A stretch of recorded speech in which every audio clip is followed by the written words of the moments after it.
Kidnap ಕೇಸ್ಗೆ ಸಂಬಂಧಪಟ್ಟ ಹಾಗೆ H D. ರೇವಣ್ಣಗೆ ಜಾಮೀನು ಸಿಗುತ್ತಾ ಅಂತ ಈಗ ಪ್ರಶ್ನೆ ಇರುವಂತದ್ದು. ಕಿಡ್ನಾಪ್ ಕೇಸ್ನಲ್ಲಿ ರೇವಣ್ಣ ಜಾಮೀನು ಅರ್ಜಿಯ ವಿಚಾರಣೆ ನಡೀತಾ ಇದೆ. ರೇವಣ್ಣ ಜಾಮೀನಿಗೆ ಎಸ್ಐಟಿ ಆಕ್ಷೇಪಣೆಯನ್ನ ಸಲ್ಲಿಕೆ ಮಾಡಿದೆ. ಜಾಮೀನು ನೀಡಬೇಕು ಅಂತ ರೇವಣ್ಣ ಪರ ವಕೀಲರು ವಾದವನ್ನ ಮಂಡಿಸ್ತಾ ಇದ್ದಾರೆ. ಜನಪ್ರತಿನಿಧಿಗಳ ವಿಶೇಷ ನ್ಯಾಯಾಲಯದಲ್ಲಿ ಜಾಮೀನು ಅರ್ಜಿ ವಿಚಾರಣೆ ನಡೀತಾ ಇರುವಂತದ್ದು. ಎಚ್.ಡಿ. ರೇವಣ್ಣ ಪರವಾಗಿ ಹಿರಿಯ ವಕೀಲ ಸಿ.ವಿ. ನಾಗೇಶ್ ಹಾಜರಾಗಿದ್ದಾರೆ. ಎಸ್ಐಟಿ ಪರ ಎಸ್.ಎಸ್.ಪಿ. ಜಗದೀಶ್ ಕೂಡ ಹಾಜರಾಗಿರುವಂಥದ್ದು. ಎಸ್.ಪಿ.ಪಿ. ಅಂದ್ರೆ ಸ್ಪೆಷಲ್ ಪ್ರಾಸಿಕ್ಯೂಟರ್ ಅಂತ.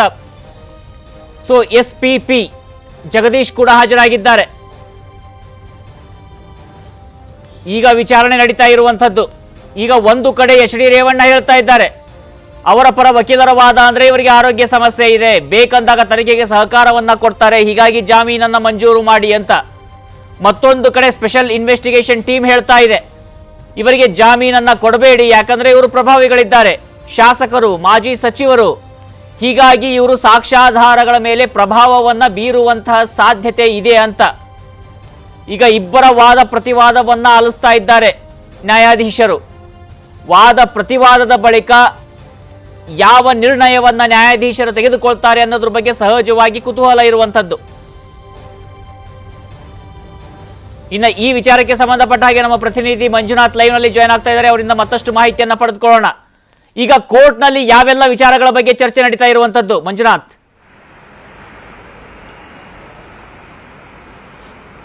ರಾಘವೇಂದ್ರ ಗುಡಿ ಕೆಆರ್ ನಗರ ಪೊಲೀಸ್ ಸ್ಟೇಷನ್ ನಲ್ಲಿ ಏನು ರೇವಣ್ಣ ಅವರ ವಿರುದ್ಧ ಒಂದು ಕಿಡ್ನಾಪ್ ಕೇಸ್ ದಾಖಲಾಗಿತ್ತು. ಈ ಒಂದು ಪ್ರಕರಣಕ್ಕೆ ಸಂಬಂಧಪಟ್ಟಂತೆ ರೇವಣ್ಣ ಅವರ ಪರ ವಕೀಲರು ಈಗಾಗಲೇ ಒಂದು ಅರ್ಜಿಯನ್ನು ಕೂಡ ಹಾಕೊಂಡಿದ್ರು, ಜಾಮೀನನ್ನ ಕೋರಿ ಅರ್ಜಿ ಹಾಕೊಂಡಿದ್ದಾರೆ. ಸದ್ಯಕ್ಕೆ ಆಕ್ಷೇಪಣೆಯನ್ನ ಸಲ್ಲಿಸೋದಕ್ಕೆ ಈಗಾಗಲೇ ಸಮಾವಕಾಶವನ್ನು ಕೂಡ ಕೇಳಿದ್ರು. ಆ ಒಂದು ನಿಟ್ಟಿನಲ್ಲಿ ಇವತ್ತು ಮಧ್ಯಾಹ್ನದ ವೇಳೆಗೆ ಆಕ್ಷೇಪಣೆ ಸಲ್ಲಿಸುವಂತೆ ಎಸ್ಐಟಿ ಅಧಿಕಾರಿಗಳು ಕೂಡ ಅಷ್ಟೇ ಕೋರ್ಟ್ ಸೂಚನೆಯನ್ನು ಕೊಟ್ಟಿತ್ತು. ಸದ್ಯಕ್ಕೆ ಎಸ್ಐಟಿ ಅಧಿಕಾರಿಗಳ ಪರವಾಗಿ ಎಸ್ಪಿಪಿ ಅವರು ಆಕ್ಷೇಪಣೆಯನ್ನು ಸಲ್ಲಿಸ್ತಾ ಇದ್ದಾರೆ. ಸಲ್ಲಿಸಿದಂತ ಸಂದರ್ಭದಲ್ಲಿ ಯಾವುದೇ ಕಾರಣಕ್ಕೂ ಕೂಡ ಅಷ್ಟೇ ಮಾಜಿ ಸಚಿವ ರೇವಣ್ಣ ಅವರಿಗೆ ಜಾಮೀನನ್ನು ಕೊಡಬಾರದು, ಯಾಕಂದ್ರೆ ಈಗಾಗಲೇ ಅವರು ರಾಜಕೀಯವಾಗಿ ತುಂಬಾ ಬಲಾಢ್ಯರಾಗಿದ್ದಾರೆ. ಜೊತೆಗೆ ಅವ್ರಿಗೇನಾದ್ರೂ ಬೇಲ್ ಕೊಟ್ಟಂತ ವೇಳೆಯಲ್ಲಿ ಸಾಕ್ಷಿಗಳ ಮೇಲೆ ಅದು ಪ್ರಭಾವ ಕೂಡ ಬೀರಬಹುದು, ಸಾಕ್ಷಿಗಳನ್ನ ಭಯಪಡಿಸಬಹುದು.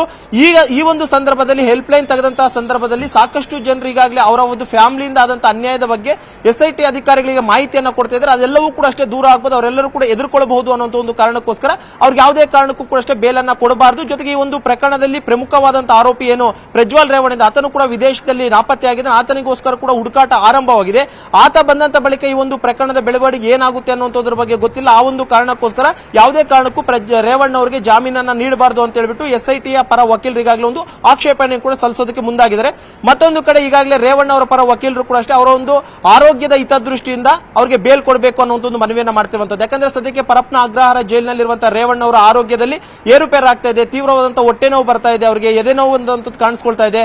ಅಲ್ಲಿನ ಸ್ಥಳೀಯ ವೈದ್ಯರು ಅವರನ್ನು ಪರಿಶೀಲನೆ ಮಾಡಿದ್ರು ಕೂಡ ಅಷ್ಟೇ ಅವರಿಗೆ ಹೆಚ್ಚಿನ ಚಿಕಿತ್ಸೆ ಸಲುವಾಗಾದ್ರೂ ಕೂಡ ಅಷ್ಟೇ ನಾವು ಬೇರೆ ಕಡೆ ಟ್ರೀಟ್ಮೆಂಟ್ ಕೊಡಿಸುವಂತ ಅಗತ್ಯತೆ ಇದೆ. ಆ ಒಂದು ಕಾರಣಕ್ಕೋಸ್ಕರ ಜಾಮೀನನ್ನ ಕೊಡಿ ಅನ್ನುವಂಥದ್ದು ಮನವಿ ಕೂಡ ಅಷ್ಟೇ ಈಗಾಗಲೇ ರೇವಣ್ಣ ಅವರ ಪರ ವಕೀಲರು ಕೂಡ ಮುಂದಾಗಿರುವಂತದ್ದು. ಬಹುತೇಕ ಇನ್ನೇನು ಕೆಲವೇ ಕ್ಷಣದಲ್ಲಿ ಜಡ್ಜ್ ಯಾವ ರೀತಿ ಅಂತ ಒಂದು ಆದೇಶವನ್ನ ಮಾಡ್ತಾರೆ, ಯಾವ ರೀತಿ ಅಂತ ತೀರ್ಮಾನವನ್ನು ಕೈಗೊಳ್ತಾರೆ ಅನ್ನುವಂಥದ್ದು ಕೂಡ ನೋಡಬೇಕಾಗಿರುತ್ತೆ.